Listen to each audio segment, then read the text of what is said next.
আসসালামু আলাইকুম। আমি নয়নিকা। আছি স্বর্ণলতা ভয়েস অফিসিয়ালের সাথে। আপনারা যারা আমার ভয়েসে ভালোবাসার গল্প শুনতে পছন্দ করেন, তারা চ্যানেলটি সাবস্ক্রাইব করে পাশে থাকা বেল আইকনটি বাজিয়ে আমাদের সাথেই থাকুন। ধন্যবাদ। জাপানের ইয়োকাহামা শহরের এক নির্ঝুম আবাসিক এলাকা। সেখানে মাথা উঁচু করে দাঁড়িয়ে আছে ঝিমঝাম এক দোতলা ডুপ্লেক্স বাড়ি। বাড়ির সামনে ছোট বাগানে বড় মমতায় সাজানো সারিবদ্ধ বামনাকৃতির সব বনসাই, যেন এক টুকরো স্থির শিল্প। ঘড়ির কাঁটায় তখন 8:30। হুট করে বাতাসের স্তব্ধতা ভেঙে তীক্ষ্ণ শব্দে বেজে উঠল অ্যালার্ম ঘড়িটা। ঘুমের রেশ কাটেনি মিশার। বিরক্তির চূড়ান্ত সীমায় পৌঁছে চোখ মুখ কুঁচকে হাত বাড়িয়ে শব্দটা থামালো সে। তারপর ধীরে ধীরে উঠে বসলো। ঠিক তখনই শিওরে রাখা স্মার্টফোনটা মৃদু কম্পনে জানান দিল কেউ একজন তার মনোযোগ চাইছে। কলটা রিসিভ করলো সে। ফোনটা কানে নিতেই ওপার থেকে ভেসে এলো মা সালমা চৌধুরীর সেই চিরচেনা রাশভারী কণ্ঠ। হ্যালো মিশা। বলো। মিশার কণ্ঠে উত্তাপ নেই, কেবল শান্ত স্থির জবাব। ওপার থেকে সালমা চৌধুরীর কণ্ঠে এবার অপরাধবোধ আর শাসনের এক অদ্ভুত সংমিশ্রণ। তিনি বললেন, আমি বের হওয়ার সময় তোকে অনেক ডেকেছে, কিন্তু তোর কোনো সারা শব্দ পেলাম না। জানিসই তো আজ অফিসে আমার খুব গুরুত্বপূর্ণ মিটিং ছিল, তাই আর দেরি করতে পারলাম না। মিশা নিরুত্তর। তার এই পাথুরে স্তব্ধতা সালমা চৌধুরীকে খানিকটা বিচলিত করল। ফোনের ওপারে একটা ভারী দীর্ঘশ্বাসের শব্দ পাওয়া গেল, যেন নিজের ভেতরকার জমে থাকা অস্থিরতাটুকু দমনের আপ্রাণ চেষ্টা করছেন তিনি। কণ্ঠস্বর কিছুটা স্বাভাবিক করে ফেলে বললেন, আজ ইউনিভার্সিটিতে তোর প্রথম ক্লাস, তাড়াতাড়ি তৈরি হয়নি। আর শোন, ব্রেকফাস্ট না করে একদম বের হবি না। আমি ড্রাইভারকে গাড়ি নিয়ে পাঠিয়েছে, ও তোকে ড্রপ করে দিবে রাখছে। কোনো উত্তরের অপেক্ষা না করেই ওপাশ থেকে ফোনের সংযোগ বিচ্ছিন্ন হয়ে গেল। মিশা ফোনটা পাশে রেখে দুই হাত দিয়ে মাথা চেপে ধরে মিনিট পাঁচেক পাথরের মূর্তির মতো বসে রইল। তারপর হঠাৎ সম্বিত ফিরে পেয়ে ধীর পায়ে ওয়াশরুমে ঢুকে দ্রুত ফ্রেশ হয়ে নিল। আয়নার সামনে দাঁড়িয়ে নিজের প্রতিবিম্বের দিকে এক মুহূর্ত স্থির দৃষ্টিতে তাকিয়ে রইল সে। চোখের নিচে ডার্ক সার্কেল, অবয়বে লেপ্টে থাকা চাপা ক্লান্তি। নিজের এই করুণ দশা দেখে ঠোঁট বাঁকিয়ে এক চিলতে তাচ্ছিল্যের হাসি ফুটল তার মুখে। একটা দীর্ঘশ্বাস ছেড়ে সাদা রঙের চিমচাম এক কুর্তিতে নিজেকে মুড়ে নিল সে। রেশমের মতো অবাধ্য চুলগুলো টেনে সযত্নে পনিটেল করে নিল। রুম থেকে বেরিয়ে সিঁড়ি বেয়ে নিচে নামতেই চোখ পড়ল ডাইনিং টেবিলের দিকে। ধোয়া ওঠা খাবার আর পরিপাটি করে সাজানো সকালের নাস্তা তার জন্য অপেক্ষা করছে। সেখানে এক পলক তাকিয়েই দৃষ্টি সরিয়ে নিল মিশা। তারপর দ্রুত পায়ে বাড়ি থেকে বেরিয়ে গেল সে। বাড়ির বাইরে কালো রঙের ঝকঝকে গাড়িটা নিয়ে ড্রাইভার তখন প্রস্তুত। কোনো বাক্য ব্যয় না করে নিঃশব্দে পেছনের সিটে গিয়ে বসে মিশা। ধীরে চলতে থাকে গাড়ি। জানালার কাচ নামিয়ে বাইরে মুখ বাড়াতেই হিমশীতল বাতাসের ঝাপটা আছড়ে পড়ে তার মুখে, যার ফলে মিশার চোখ দুটো মুহূর্তেই ঝাপসা হয়ে এলো। জাপানের বিশ্ববিখ্যাত টোকিও ইউনিভার্সিটি। আজ সেখানে তার প্রথম দিন। বিজনেস ম্যানেজমেন্ট বিভাগে ভর্তি হয়েছে। অথচ এই লক্ষ্য, এই বিভাগ, এই বিশাল ইউনিভার্সিটি এর কোনোটি মিশার নিজের পছন্দের ছিল না। জীবনের এই দীর্ঘ পথটা যেন অন্য কেউ এঁকে দিয়েছে, স্বপ্নটাও যেন অন্য কারো। সে শুধু অনিচ্ছা সত্ত্বেও সেই মানচিত্রের ওপর দিয়েই হেঁটে চলা এক পথিক। এলোমেলো চিন্তায় ডুবে থেকে গাড়ির সিটেই শরীরটা এলিয়ে দিল সে। ঘণ্টাখানেক পর তারা গন্তব্যে পৌঁছালো। ড্রাইভার তাকে বিদায় জানিয়ে গাড়ি নিয়ে চলে যেতেই মিশা ধীর পায়ে ভেতরে ঢুকতে শুরু করলো। চারপাশটা একবার পরখ করে নিল সে। হাজারো মানুষের ভিড়, অথচ একটিও চেনা মুখ নেই। এই জনসমুদ্রে নিজেকে খুব একা মনে হতে লাগলো তার। ঠিক তখনই পেছন থেকে তীব্র বেগে কেউ একজন এসে মিশার ওপর আছড়ে পড়ল। আকস্মিক এই ধাক্কা সামলাতে না পেরে ভারসাম্য হারিয়ে দুজনেই ছিটকে পড়ল ঘাসের ওপর। মেয়েটির হাতের বইগুলো চারিদিকে ছড়িয়ে ছিটিয়ে পড়ে একাকার। ওপাশ থেকে ভেসে এলো এক লজ্জিত কণ্ঠ। I'm sorry. Actually, it's okay, no problem. Misha দ্রুত উঠে দাঁড়িয়ে মেয়েটিকে হাত বাড়িয়ে টেনে তুলল। এরপর দুজনেই নিচু হয়ে ছড়ানো বইগুলো গুছিয়ে নিতে শুরু করলো। so cute. By the way, what's your name? মিশার দিকে তাকিয়ে মেয়েটি মুগ্ধ স্বরে জিজ্ঞেস করলো। মিশা, মালিহা চৌধুরী মিশা। নামটা শুনে মেয়েটির চোখে চমক খেলে গেল। সে ভ্রু কুঁচকে শুধালো। Oh, if am not mistaken, are you Bengali? এমন প্রশ্ন শুনে মিশা কিছুটা অপ্রস্তুত হয়ে তাকালো মেয়েটির দিকে। পর মুহূর্তেই মেয়েটি চওড়া হাসি দিয়ে বিশুদ্ধ বাংলায় বলে উঠল। হে কিউটি, তুমি কি বাঙালি? হ্যাঁ। মিশার কণ্ঠে বিস্ময়। ও মাই গড, আমি সুবা, আমার বাড়ি সিলেট। সুবার দিকে তাকালেই মন ভালো হয়ে যায়। মাঝারি উচ্চতা, গমের মতো গায়ের রং, আর গোলগাল মুখ, টোল পড়া হাসি, তার ডাগর চোখে চঞ্চলতা জানান দেয় সে এক প্রচণ্ড প্রাণচঞ্চল মেয়ে। কাছো আর ঢেউ খেলানো চুল আর হালকা রঙের লং টপ জিন্সে তাকে দারুণ মানিয়েছে। তার পুরো উপস্থিতিতেই মিশে আছে এক অদ্ভুত সহজ আর বন্ধুত্বপূর্ণ আবহ। আচ্ছা, তুমি কি ফার্স্ট ইয়ারের? সুবার কণ্ঠ যেন রাজ্যের কৌতূহল। মিশা মৃদু স্বরে উত্তর দেয়। হ্যাঁ, ম্যানেজমেন্ট ডিপার্টমেন্টে। সুভা যেন হাতে চাঁদ পেয়ে গেল। উচ্ছ্বসিত হয়ে বলে উঠল। ও গড, আমিও তাই। বাই দ্য ওয়ে, আমরা কি ফ্রেন্ড হতে পারি? বলেই খুব সহজ ভঙ্গিতে বন্ধুত্বের হাত বাড়িয়ে দিল সুবা। এতক্ষণ এই বিশাল অচেনা ভিড়ের মাঝে মিশা নিজেকে বালুকণার মতো একা মনে করছিল। কিন্তু এই একাকিত্বের শহরে হঠাৎ নিজের ভাষায় একজন মানুষকে খুঁজে পেয়ে বুকের ভেতর চেপে থাকা পাথরটা যেন খানিকটা হালকা হয়ে এলো। মিশা ঠোঁটের কোণে দীর্ঘ সময় পর এক চিলতে হাসি ফুটে উঠল। সে সুবার বাড়িয়ে দেওয়া হাতের ওপর নিজের হাতটা রেখে আলতো করে চাপ দিল। হ্যাঁ, অবশ্যই। সুবার হাত ধরে হাঁটতে হাঁটতে মিশা পৌঁছে গেল ইউনিভার্সিটির ব্যস্ত ক্যান্টিনে। কফি সুবাস আর তরুণ তরুণীদের আড্ডায় জায়গাটা মুখরিত। সুবা অনর্গল কথা বলেই যাচ্ছে, কিন্তু হঠাৎই মিশার দৃষ্টি আটকে গেল প্রবেশ পথের দিকে। ক্যান্টিনে ঢুকলো এক দীর্ঘদেহী জাপানি যুবক। পরনে লম্বা একটি কালো ওভারকোট, ভেতরে ড্যানিম জ্যাকেট। পুরো অবয়বে এক ধরনের শীতল আভিজাত্য।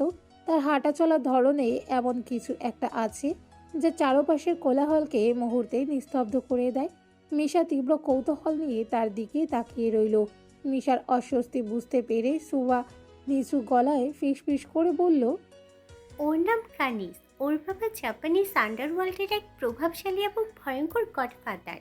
ইয়াকোহামা থেকে টোকিও। তার ইশারা ছাড়া একটা পাতাও নড়ে না। মিশা ভয়ার্ত চোখে সুবার দিকে তাকালো। সুবা আরো নিচু স্বরে বলতে শুরু করলো।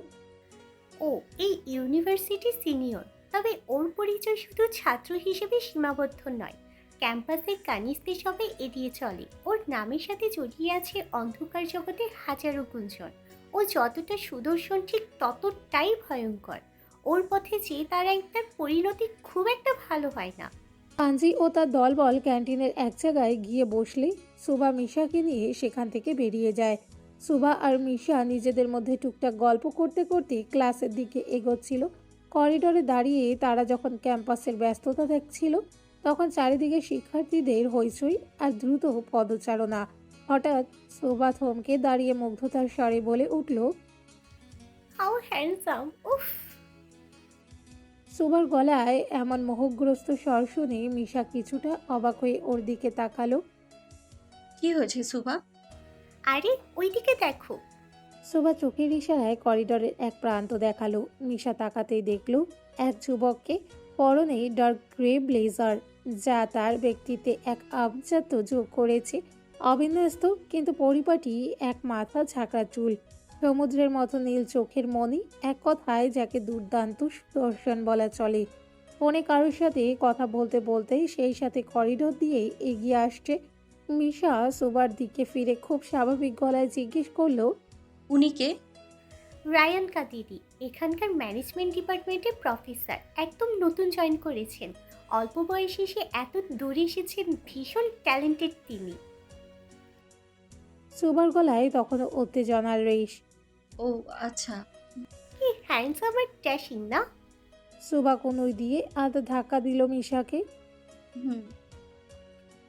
মিশার ভাবলেই সে উত্তর। হঠাৎ সুবার চোখ বড় বড় করে মিশার হাত খপ করে চেপে ধরল। মিশা ফের অবাক হয়ে বলল। কি হলো সুবা? দেখ, রায়ান স্যার একদম আমাদের দিকে তাকিয়ে আছেন। উনি কি খেয়াল করেছেন আমরা ওনাকে নিয়ে কথা বলছি? মিশা তৎক্ষণাৎ রায়ানের দিকে তাকাতেই দেখল রায়ান করিডোরের মোড় পেরিয়ে চলে গেল। মিশা সুবার অস্থিরতা দেখি মুচকি হেসে বলল, হয়তো দেখেছেন। সুবা এবার একটু লজ্জিত হয়ে বোকা বোকা হাসি দিল। ধুর, চলো ক্লাসে যাই, দেরি হয়ে যাচ্ছে। বিশাল লেকচার হলের ভিতর পিন পতন নীরবতা। সুবা মিশার হাত ধরে টেনে নিয়ে একদম পেছনের সারিতে গিয়ে বসলো, যাতে হলের ওপর নজরদারি করতে পারে। ঠিক তখনই হলের দরজাটা ঠেলে ভেতরে ঢুকলেন রায়ান কাদেরি। ডায়েরিটা টেবিলের ওপর রেখে কয়েক সেকেন্ড পুরো হলটা তীক্ষ্ণ নজরে পর্যবেক্ষণ করলেন তিনি। Good morning, everyone.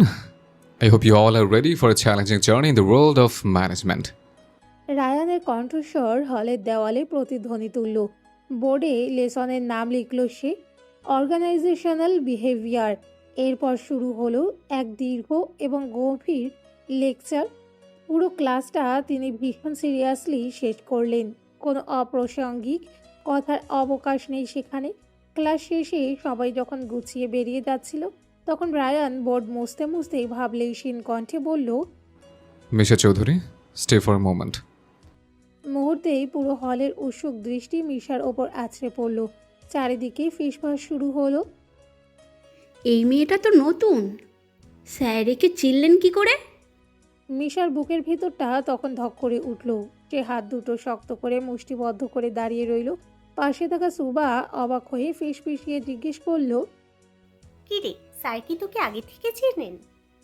না, চেনার তো কথা না। মিশার গলায় স্পষ্ট জড়তা। সুবা ঠোঁট কামড়ে দুষ্টু হেসে মিশাকে কোনোই দিয়ে একটা গুঁতো দিল। ডাল মে কুছ কালা হ্যায়। বলেই সে সেখান থেকে বেরিয়ে গেল। মিশা কিং কর্তব্য বিমূঢ় হয়ে তাকিয়ে রইল সুবার যাওয়ার দিকে। রায়ান হাতের মার্কারটা রেখে ধীর পায়ে এগিয়ে এসে মিশার সামনে দাঁড়ালো। মিশা মাথা নিচু করে আছে। You seem distracted in class. রায়ানের কণ্ঠস্বর এখন অনেক বেশি কোমল। Sorry sir.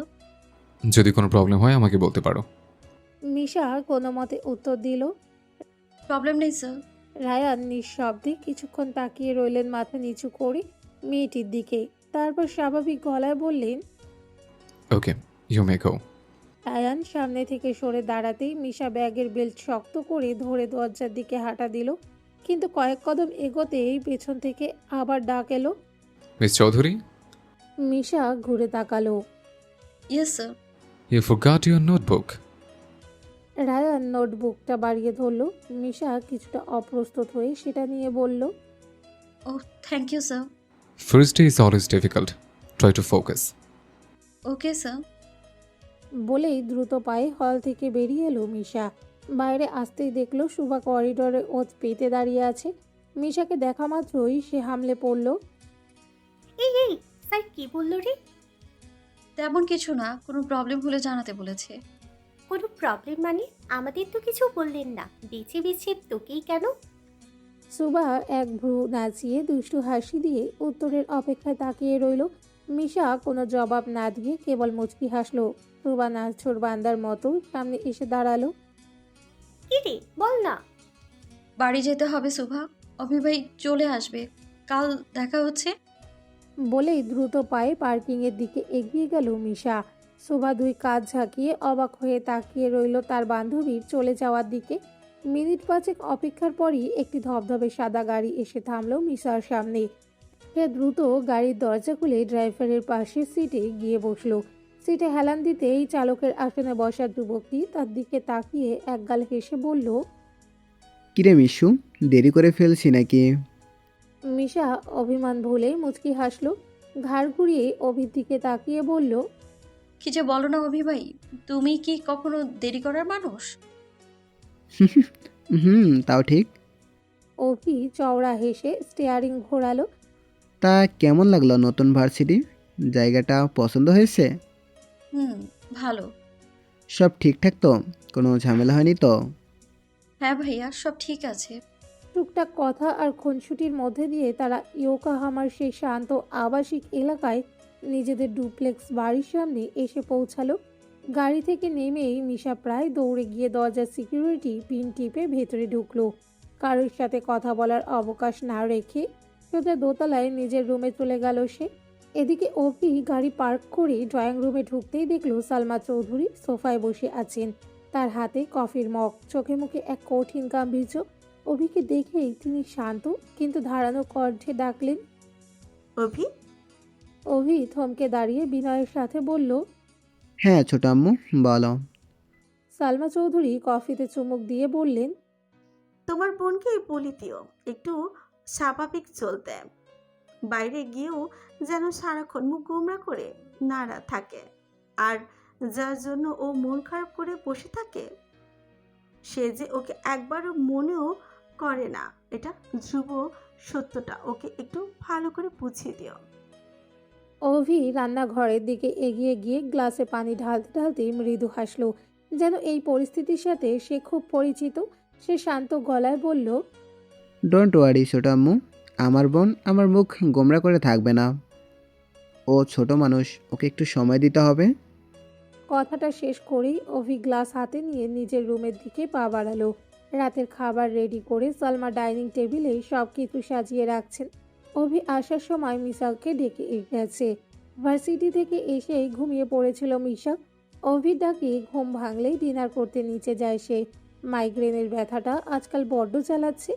এক হাত মাথায় ডলতে ডলতে আর এক হাত দিয়ে খাবার নাড়ছিল মিশা। তাকে মাথা ডলতে দেখে অভি মিশার মাথায় হাত দিয়ে জিজ্ঞেস করে। কিরে মিশু, ব্যথা আবার বেড়েছে নাকি বনু? মিশা মাথা নাড়ায়। হালকা ব্যথা করছে। সালমা উঠে মিশার কাছে গিয়ে মিশার হাতের নিচে খাবার হাতে নিয়ে মিশাকে খাইয়ে দিতে দিতে বলল। তাড়াতাড়ি খেয়ে ওষুধ খেয়ে নে, ব্যথা বাড়ার আগে। আর বেশি চিন্তা করা বাদ দে। ফালতু জিনিস নিয়ে চিন্তা করে নিজেকে মারার তো কোনো কারণ আমি দেখি না। আহ ছোট আম্মু, একটু এসব কথা না উঠালে নয় কি?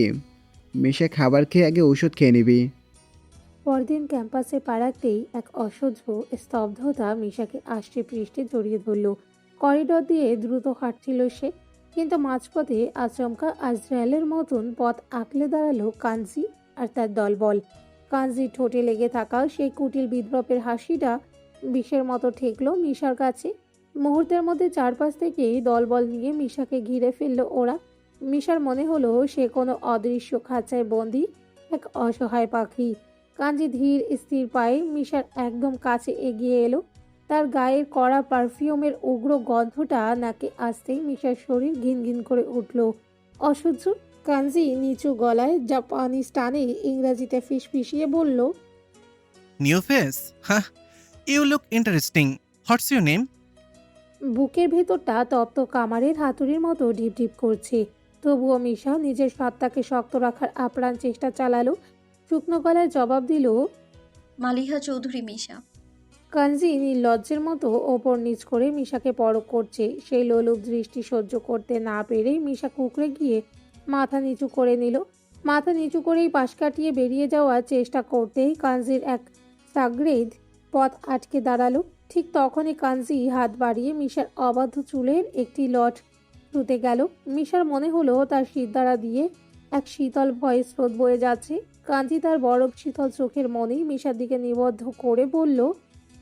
You look very beautiful. মিশা কোনো মতে ঢোক গিলেই কাঁপা কাঁপা গলায় আর্তনাদ করে উঠল। Please let me go. কথাটা শুনে কাঞ্জি পৈশাসিক উল্লাসে সশব্দে হেসে উঠল। তার সেই কর্কশ হাসিতে যোগ দিল পিছনে থাকা বাকি হায়নার দলও। করিডোরের দুই পাশে অনেক শিক্ষার্থী দাঁড়িয়েছিল, কিন্তু কাঞ্জির ভয়ে কেউ এগিয়ে আসার সাহস দেখালো না। সবাই যেন নীরব দর্শক। তবে দৃশ্যপটে নাটকীয় মোড় এলো। কাঞ্জি অদ্ভুত এক ইশারায় মিশাকে ছেড়ে দেওয়ার নির্দেশ দিল। যাওয়ার আগে হাড়হিম করা একটা হুমকি জুড়ে মারতে ভুলল না সে। মিশা এক মুহূর্তও দেরি না করে হন্তদন্ত হয়ে সেখান থেকে প্রায় দৌড়ে পালালো। পুরো ঘটনাটি দূর থেকে একজোড়া তীক্ষ্ণ চোখ পরখ করছিল সেই রহস্যময় নীল চোখের মালিক রায়ান কাদেরি। তার শান্ত দৃষ্টির গভীরে তখন কি চলছিল তা বোঝা গেল না। ইউকোহামার আকাশটা আর শান্ত। শহরতলির এই নির্জনতায় নাগরিক কোলাহল পৌঁছায় না। কেবল দূরে দাঁড়িয়ে থাকা অট্টালিকাগুলোর নিবু আলো রাতের নিস্তব্ধতাকে আরও ঘনীভূত করে। মিশা জানালার ভারী পর্দাটা সরিয়ে অন্ধকারের দিকে তাকিয়ে আছে। খানিক বাদে বাদে হিমেল হাওয়া এসে তার রেশমি চুলগুলো অবাধ্য করে দিয়ে যাচ্ছে। মিশার রুমের দরজায় ছায়া পড়ল। অভি দাঁড়িয়ে আছে। বোনের ঘরে আলো জ্বলতে দেখে তার চোখে মুখে দুশ্চিন্তার রেখা। সে কিছুটা চড়া গলায় ডেকে উঠল, কিরে মিশু, এখনো ঘুমাসনি? মাথা কি খুব ব্যথা করছে? ওষুধ খেয়েছিস তো? ভাইয়ের এমন অস্থিরতা দেখে মিশার ঠোঁটে এক চিলতে হাসি ফুটে উঠল। সে ঘুরে দাঁড়িয়ে বলল, ঔষধ খেয়েছি বাবা, খেয়েছি একদম টাইম মতো। তাহলে এখন জেগে আছিস যে? ভার্সিটি থেকে ফেরার পর অনেকটা সময় ঘুমিয়ে নিয়েছিলাম তো, তাই এখন আর চোখে ঘুম নেই। ও, তাই বল। আমি তো ভাবলাম আবার শরীর খারাপ করলো কি না। অভি স্বস্তির নিঃশ্বাস ফেলে খাটের একপাশে বসলো। তার মুখটা হঠাৎ কিছুটা সিরিয়াস হয়ে গেল। মিশু, তোকে একটা কথা বলার ছিল। মিশা জানালার পাশ থেকে সরে এসে অভির মুখোমুখি বসলো। কি কথা ভাইয়া?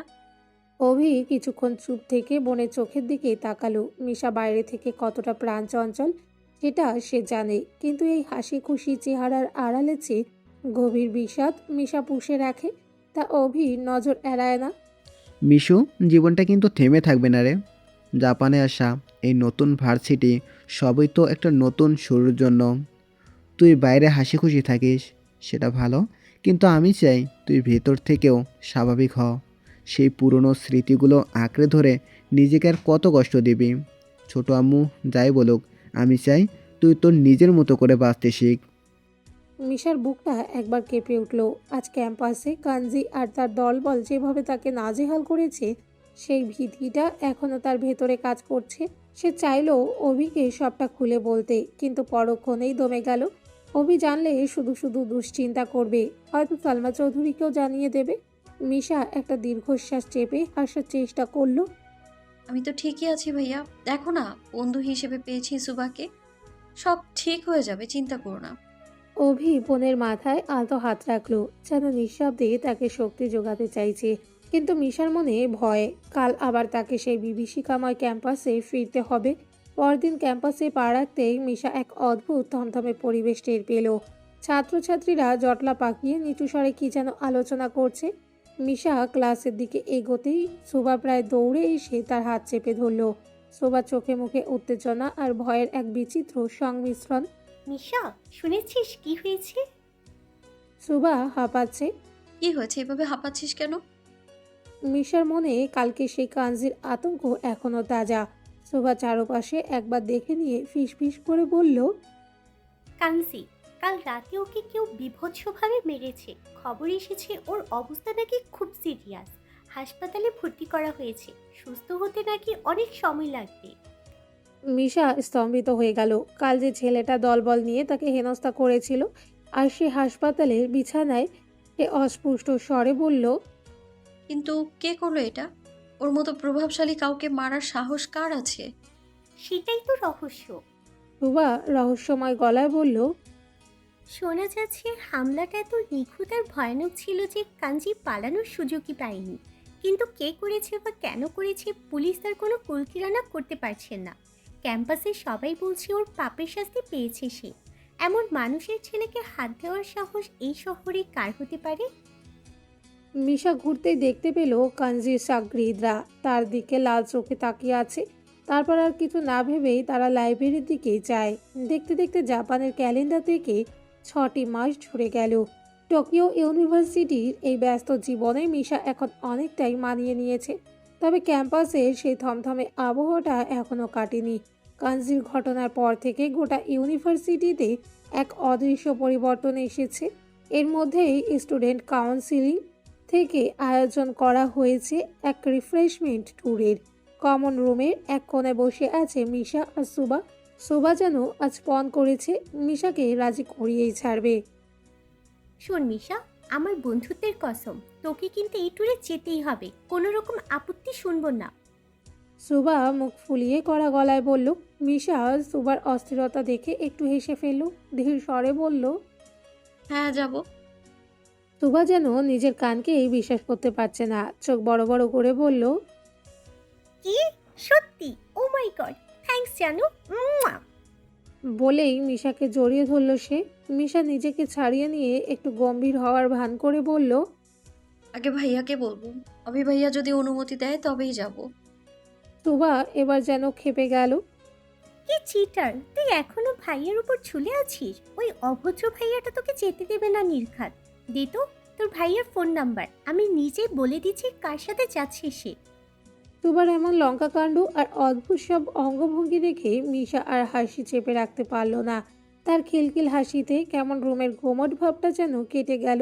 মিশাকে এভাবে প্রাণ খুলে হাসতে দেখে সুভা মেকি রাগ দেখিয়ে বলল, হাসিস না মিশা, তুই যদি না যাস তাহলে আমি সুবাও এই ট্যুরে পা বাড়াবো না। ব্যাস এটাই শেষ কথা। আচ্ছা বাবা, বললাম তো যাব। ভাইয়াকে মানানোর দায়িত্ব আমার। মিশা আশ্বস্ত করলো। রাতের নিস্তব্ধতা ইয়োকাহামার ডুপ্লেক্স বাড়িটাকে আচ্ছন্ন করে ফেলেছে। মিশা পা টিপে টিপে অভির ঘরের দরজায় গিয়ে দাঁড়ালো। অভি তখন ল্যাপটপে ডুবেছিল। মিশা দ্বিধা কাটিয়ে ঘরে ঢুকে ট্যুরের প্রস্তাবটা ছুড়ে দিল। সব শুনে অভি এক মুহূর্ত চুপ থেকে বোনের মুখের দিকে তাকালো। ওর চোখে এখন সেই হারানোর উজ্জ্বলতাটুকু ফিরে আসছে দেখে অভি আর না করতে পারল না। সম্মতির সুরে বলল, ঠিক আছে যা, তবে শোন, খুব সাবধানে থাকবি, একদম টাইম মতো খাবার খাবি, আর শোবার সাথে সাথেই থাকবি সব সময়। কোনো রকম অস্বাভাবিক কিছু দেখলে বা প্রবলেম হলে সাথে সাথে আমাকে কল করবি, একদম দেরি করবি না। মিশা যেন মুক্তির স্বাদ পেল। সে দুষ্টুমি করে কপালে হাত ঠেকিয়ে স্যালুট দেওয়ার ভঙ্গিতে বলল। ওকে মাস্টার। বোনের এই চপলতা দেখে অভি আর গম্ভীর থাকতে পারল না। ফিক করে হেসে দিল সে। মিশা ভ্রু কুচকে জিজ্ঞেস করলো, কি হলো, হাসছো কেন? ভাবছি ছোটো মা যদি জানতে পারে বা কিছু বলে তখন কি হবে। অভির কণ্ঠে এবার কিছুটা দুশ্চিন্তার আভাস। মিশা অভির হাতটা ধরে অনুনয় সুরে বলল, সেটা তুমি ম্যানেজ করে নিও প্লিজ। তুমি বলে মা অন্তত রাগ করবে না। অভি একটা দীর্ঘশ্বাস ফেলে হাসি মুখে সায় দিল। ওকে ম্যাম, আপনার হুকুম শিরোধার্য, আমি সব সামলে নেব। দুদিন পর টোকিও ইউনিভার্সিটির বিশাল প্রাঙ্গণে আজ যেন উৎসবের আমেজ। শরবতের মিঠে রোদ ক্যাম্পাসের চেরি গাছগুলোর পাতায় পাতায় ঝিলিক দিচ্ছে। সারি সারি ট্যুরিস্ট বাস দাঁড়িয়ে আছে, আর তার চারপাশে ঘিরে ছাত্রছাত্রীদের উল্লাস আর কলকাকুলি। এই জনসমুদ্রের মাঝে সুবা আর মিশা যখন পৌঁছালো, তখন চারিদিকে এক প্রাণবন্ত ব্যস্ততা। সবাই একে একে বাসে উঠতে শুরু করলে সুবা একরকম টেনে হিচড়েই মিশাকে একদম পেছনের দিকে নিয়ে গেল। জানালার ধারের সিটটায় মিশাকে বসিয়ে নিজে আয়েশ করে বসলো পাশে। বাস ছাড়ার কিছুক্ষণ পর হঠাৎ সামনে বসা স্টুডেন্ট কাউন্সিলের সদস্য মাইকে ঘোষণা দিল, Attention everyone. Due to some unavoidable academic commitments, new Professor Ryan Kadri won't be joining this tour. The faculty in charge today will be Professor Tanaka and Professor Mori. Hope you all enjoy the trip. মাইকের শব্দ থামতেই বাস জুড়ে এক চাপা গুঞ্জন ছড়িয়ে পড়ল। কেউ হতাশ, কেউ অবাক, আবার কেউ কেউ মুখে বিরক্তির ভাঁজ ফেলল। শোভা যেন বিশ্বাসই করতে পারছে না। সে আচমকা মিশার দিকে ঘুরে তাকিয়ে বলল, হোয়াট, রায়ান স্যার আসছেন না? এ আবার কি হলো? মিশা কোনো প্রতিক্রিয়া দেখালো না। সে জানালার বাইরে তাকিয়ে রইল। বাস ছাড়ার পর থেকেই সুবা তার স্বভাব সলুক চপলতায় মেতে উঠল। বিশেষ করে professor Rayan Kaderi dark grey blazer আর সেই নীল চোখের সম্মোহন নিয়ে সে মিশার সাথেই ঠাট্টা করতে শুরু করলো। সুবার এই ক্রমাগত রসিকতা এক সময় মিশার ধৈর্যের বাঁধ ভেঙে দিল। মিশা জানালার বাইরে ছুটে চপলা দৃশ্যপট থেকে দৃষ্টি সরিয়ে সুবার দিকে ফিরল। তার চোখে মুখে এক অদ্ভুত কাঠিন্য আর গলায় সংকল্পের সুর। সুভাষণ, কার মনে আমাকে নিয়ে কি ভাবনা বা কে আমার জন্য কি করছে, আই ডোন্ট কেয়ার। আমার মনে কেবল একজনেরই বাস। আমার মন, মস্তিষ্ক, এমনকি এই হৃৎপিণ্ডের প্রতিটা স্পন্দন জুড়েই কেবল সে। আর রায়ানসেকে নিয়ে তুই যা ভাবছিস তার সম্পূর্ণটাই তোর ভুল ধারণা। মিশার এই আবেগঘন আর গম্ভীর স্বীকারোক্তিতে সুবার উচ্ছ্বাস যেন মুহূর্তেই থমকে গেল। সে চোখ বড় করে অবিশ্বাসের দৃষ্টিতে মিশার দিকে তাকিয়ে রইল। এই এইমাত্র কি বললি তুই? তোর মনে অন্য কেউ আছে? সুবা কিছুক্ষণ স্তব্ধ থেকে হঠাৎ মুখ ফুলিয়ে সামনের দিকে ঘুরে বসলো। অভিমানী স্বরে বিড়বিড় করলো, অথচ আমি তার কিছুই জানি না। তুই কি সত্যি আমাকে তোর বেস্ট ফ্রেন্ড ভাবিস?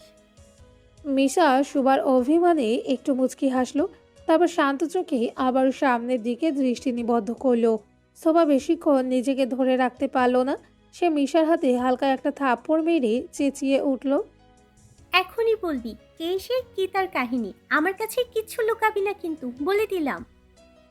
পরে সময় করে বলবো একদিন। মিশার কণ্ঠে এক রহস্যময় ক্লান্তির সুর। না না না, এখনই বলতেই হবে, আমার আর সহ্য হচ্ছে না। শুভা জেদ ধরে বসলো, যেন রহস্যটা না জানা পর্যন্ত তার পেটের ভাত হজম হবে না। মিশা এবার বাসের সিটে গা এলিয়ে দিল। বাইরের হিমেল বাতাস তার অবাধ্য চুলে বিলি কেটে যাচ্ছে। সে চোখ বন্ধ করে এক দীর্ঘ তপ্ত শ্বাস ছাড়ল, যেন বুকের ভেতরে জমানো এক বিশাল পাথরের ভার নামাতে চাইছে। ধীরে আর রুদ্ধ কণ্ঠে সে বলতে শুরু করলো। জানালার বাইরে জাপানের পাহাড়ি দৃশ্যপট দ্রুত পেছনে সরে যাচ্ছে। মিশা চোখ বন্ধ করতেই যেন স্মৃতির কপাট খুলে গেল। ধুলোমাখা বর্তমান থেকে সে ফিরে গেল শুধু ঢাকার এক আভিজাত পাড়ায়, যেখানে আধুনিক নকশার সেই 3 তলা চৌধুরী ভবন আজও সগৌরবে দাঁড়িয়ে আছে। চৌধুরী বাড়ির বড় কর্তা রফিক চৌধুরী ছিলেন একাধারে সফল ব্যবসায়ী এবং বটবৃক্ষের মতো ছায়া তাদের ব্যবসার শিকড় শুধু বাংলাদেশে নয়, ছড়িয়ে আছে খোদ জাপানেও। রফিক সাহেবের বড় ছেলে আরহাম চৌধুরী ব্যবসার কাজে জাপানেই থাকে, আর ছোট ছেলে আহনাব চৌধুরী আহান ঢাকা মেডিকেলে পড়াশোনা করছে। লক্ষ্য দক্ষ একজন সাইকিয়াট্রিস্ট হওয়া। তার তীক্ষ্ণ বুদ্ধি আর সুদর্শন চেহারার সুনাম পুরো চৌধুরী বংশে। পরিবারের মেজ ভাই শফিক চৌধুরী আর তার স্ত্রী সাফিনা চৌধুরী, 2 চঞ্চল মেয়ে সুবাহ আর সিফা। আর সবার ছোট ছিলেন হাফিজ চৌধুরী, যিনি জাপানের ব্যবসার দায়িত্বে ছিলেন। কিন্তু এক মর্মান্তিক দুর্ঘটনায় সব ওলটপালট হয়ে যায়। হাফিজ সাহেবের অকাল মৃত্যুর পর তার শিক্ষিত ও ধীর স্থির স্ত্রী সালমা চৌধুরী শক্ত হাতে ব্যবসার হাল ধরেন।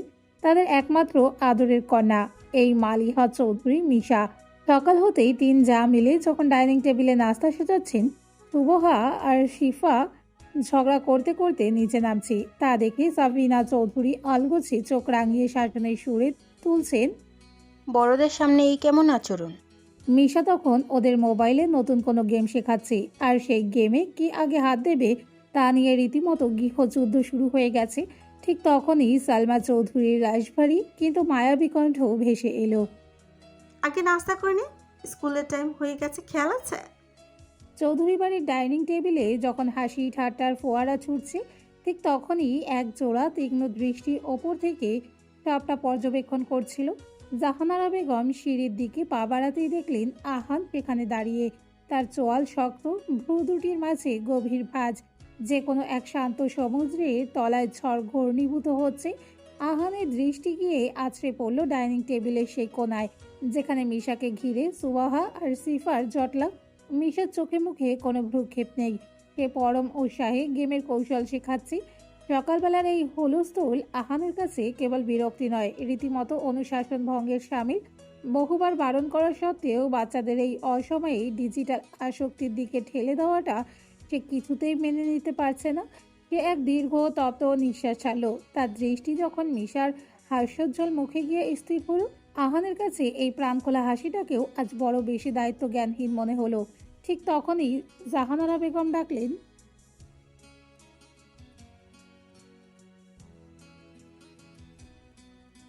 মায়ের ডাকে আহান তার কঠিন দৃষ্টি সরিয়ে নিল। তাকে নিচে নামতে দেখে মুহূর্তেই ডাইনিং টেবিলের চিত্র বদলে গেল। সুবহা আর সিফা যেন কোনো এক অদৃশ্য ত্রাসে তড়িঘড়ি করে মোবাইলটা সরিয়ে রেখে চেয়ার টেনে সুবোধ বালিকার মতো বসে পড়ল। মিশার হাসির রেস্টুকুও যেন কর্পূরের মতো উড়ে গেল নিমেষে। আহান নিঃশব্দে সিঁড়ি বেয়ে নিচে নেমে এলো। হাতের ঘড়ির স্ট্র্যাপটা টেনে ঠিক করতে করতে কাঁধের ব্যাগটা পাশের সোফায় রাখলো। তারপর শিফার পাশের চেয়ারটা টেনে বসলো সে। ডাইনিং টেবিল জুড়ে তখন কথার খই ফুটেছে। শিফা আহানের সাথে অনর্গল গল্প করে যাচ্ছে, কিন্তু মিশা যে অন্য জগতে ঢুকে পড়েছে। সে অপলক তাকিয়ে আছে সামনে বসা মানুষটার দিকে, মনে মনে ভাবছে, একটা মানুষ এত নিখুঁত, এত সুন্দর কি করে হয়? ঠিক সেই মুহূর্তে আহান হুট করে মাথা উঁচু করতেই মিশার মুগ্ধ চোখের সাথে তার সরাসরি চোখাচোখি হয়ে গেল। যেন নিঃশব্দ কোনো কিছু চুরি করতে গিয়ে হাতে নাতে ধরা পড়েছে মিশা। সে তড়িঘড়ি করে চোখ নামিয়ে প্লেটের খাবারে মনোযোগ দেওয়ার ভান করলো। তাড়াহুড়ো করে বড় এক লোকমা মুখে দিতেই বিষম খাওয়ার উপক্রম। রফিক চৌধুরী তাড়াতাড়ি পানির গ্লাসটা এগিয়ে দিয়ে পরম মমতায় বললেন। আস্তে খামা, গলায় আটকে যাবে তো। মিশা গ্লাসটা হাতে নিয়ে মনে মনে আক্ষেপ করলো। কি করে আসতে খাবো বড়াব্বু? তোমার এই কাঠখোট্টা ছেলেটা যখন ওভাবে তাকায় আমার হৃদযন্ত্র তো তখনই লোকাল ট্রেনের গতিতে ছেড়ে বুলেট ট্রেনের গতিতে দৌড়ায়। নাস্তা শেষ হতেই রফিক আর শফিক চৌধুরী কাজে বেরিয়ে গেলেন। স্কুলে যাওয়ার পথে সুবাহ আর সিফাকেও নামিয়ে দিয়ে যাবেন তারা। আর মিশার ঢাকার ইউনিভার্সিটির প্রথম ক্লাস, নতুন পরিবেশ, তাই তার ভেতরে এক অদ্ভুত জড়তা কাজ করছে। সে একা যাওয়ার সাহস পাচ্ছে না। মিশা বরাবরই ভীতু স্বভাবে। সালমা চৌধুরী একটু ইতস্তত করে ডাকলেন। আহান, আহান প্লেট থেকে মুখ তুলে শান্ত গলায় বলল, জি ছোটম্মু। আজ তো মিশার ভার্সিটিতে প্রথম দিন, ও একা যেতে চাচ্ছে না, একটু পৌঁছে দিবি বাবা? আহান এক মুহূর্তের জন্য আর চোখে মিশার দিকে তাকালো। ডাইনিং রুমে এক সেকেন্ডের এক ভারী নীরবতা নেমে এলো। মিশার শ্বাস যেন আটকে আছে উত্তরের অপেক্ষায়। ঠিক আছে। আহানের উত্তরে মিশার বুকের ভিতর তখন খুশির হাজারটা আতশবাজি একসঙ্গে ফেটে পড়ছে। মেঘ না চাইতেই জল। স্কুল কলেজে থাকতে বড় আব্বু বা মেজো আব্বু পৌঁছে দিতেন, কিন্তু আজ তার স্বপ্নের পুরুষ তাকে পৌঁছে দেবে। বিশ্বাস হচ্ছিল না বলে সে নিজের হাতেই একটা চিমটি কাটলো। উফ, ব্যথা লাগছে। তার মানে এটা দিবস স্বপ্ন নয়, নিরেট বাস্তব। আহান ঘড়ির দিকে তাকিয়ে নির্লিপ্ত গলায় বলল, আমার কাজ আছে, যেতে চাইলে তাড়াতাড়ি খেয়ে নে। মিশা খুশিতে নাস্তার কথা প্রায় ভুলে গিয়েছিল। দ্রুত খাবার শেষ করে সে ঝড়ের গতিতে তৈরি হয়ে নিচে নেমে এলো। কিন্তু ড্রয়িং রুমে আহানকে দেখতে না পেয়ে অভিমানে তার অষ্টাদশী মনটা মেঘলা হয়ে উঠল। ভাবলেও, তবে কি লোকটা আমায় ফেলেই চলে গেল? সালমা চৌধুরী ড্রয়িং রুম থেকে তাড়া দিলেন।